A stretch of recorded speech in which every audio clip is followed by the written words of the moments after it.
पिछले कुछ सालों से भारत का कद अंतर्राष्ट्रीय स्तर के ऊपर लगातार ऊपर उठ रहा है और ग्लोबल इश्यूज के ऊपर भारत अपना पक्ष बोल्ड और जोरदार तरीके से रखता है। भारत दुनिया का सबसे बड़ा लोकतांत्रिक देश है। ऐसे में कई सारे वेस्टर्न देश, डेमोक्रेटिक देश भारत के साथ अपने ट्रेड टाइज मजबूत करना चाहते हैं, हमारे साथ ट्रेड डील साइन करना चाहते हैं और भारत की 140 करोड़ की आबादी की मार्केट में इन्वेस्टमेंट के लिए इंटरेस्टेड है। भारत में इस समय कई सारे रिफॉर्म्स हो रहे हैं, जिनमें कई सारे ऐसे हैं जिनमें हम पूरी दुनिया को लीड कर रहे हैं। उदाहरण के लिए यूपीआई के दम पर आज दुनिया की 40% डिजिटल ट्रांजैक्शंस अकेले भारत में होती हैं। अब हुआ क्या कि ठीक एक महीने के बाद G20 समिट होने जा रहा है। G20 दुनिया की टॉप 20 डेवलप्ड और डेवलपिंग देशों का संगठन है, जहां पर सारे देश एक साथ आकर ग्लोबल इश्यूज के ऊपर कोऑपरेट करते हैं, खासकर इकोनॉमी यानी अर्थव्यवस्था से संबंधित। इस साल की प्रेसिडेंसी इंडोनेशिया के पास है और G20 का 2022 समिट 15 से 16 नवंबर को इंडोनेशिया की राजधानी बाली में होना है। रशिया और यूक्रेन के लीडर्स प्रेसिडेंट व्लादिमीर पुतिन और व्लादिमीर ज़ेलेंस्की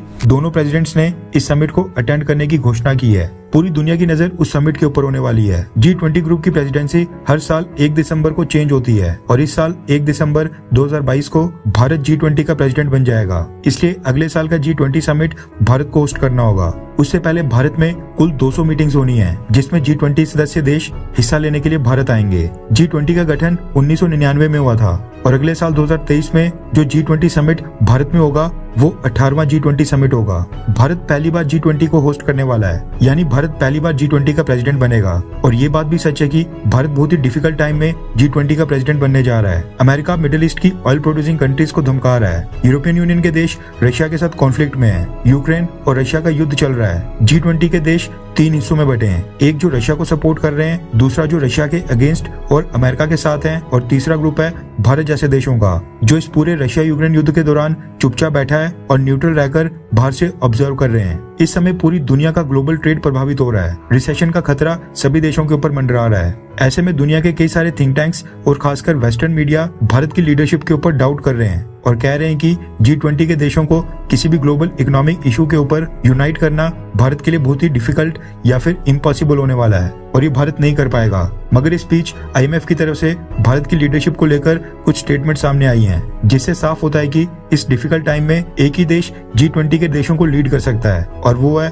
भारत। रेफरेंस के लिए आपकी स्क्रीन के ऊपर हिंदुस्तान टाइम्स के आर्टिकल का स्क्रीनशॉट है, जिसके मुताबिक IMF की मैनेजिंग डायरेक्टर क्रिस्टलिना जॉर्जिवा का कहना है कि इंडिया एक ब्राइट स्पॉट है और G20 प्रेसिडेंट के रूप में भारत दुनिया के ऊपर अपनी गहरी छाप छोड़ेगा। रिपोर्ट्स के मुताबिक क्रिस्टलिना जॉर्जिवा का कहना है कि भारत इस निराशाजनक माहौल में एक उम्मीद का केंद्र कहलाने का हकदार है। भारत एक तेजी से बढ़ती अर्थव्यवस्था है, यहाँ तक कि इस कठिन समय में भी भारत बहुत ही तेजी से आगे बढ़ रहा है। सबसे इम्पोर्टेंट बात है कि भारत की अर्थव्यवस्था में आज की डेट में जो ग्रोथ देखने को मिल रही है, ये स्ट्रक्चरल रिफॉर्म्स और खास तौर पर डिजिटलाइजेशन के आधार पर हो रही है। उन्होंने कहा कि भारत स्ट्रक्चरल रिफॉर्म्स में सबसे आगे है और डिजिटलाइजेशन में भारत ने रिमार्केबल सक्सेस हासिल की है। आने वाले कई सालों तक digitalisation, digital money, cross border payment, renewable energy और इंटरनेशनल इंस्टीट्यूशंस को पारदर्शी बनाने में भारत बहुत ही बड़ी भूमिका निभाएगा। डिजिटलाइजेशन, डिजिटल आईडी से लेकर बाकी सारी डिजिटल एक्सेस भारत की सक्सेस में बहुत ही ह्यूज फैक्टर बनेंगे।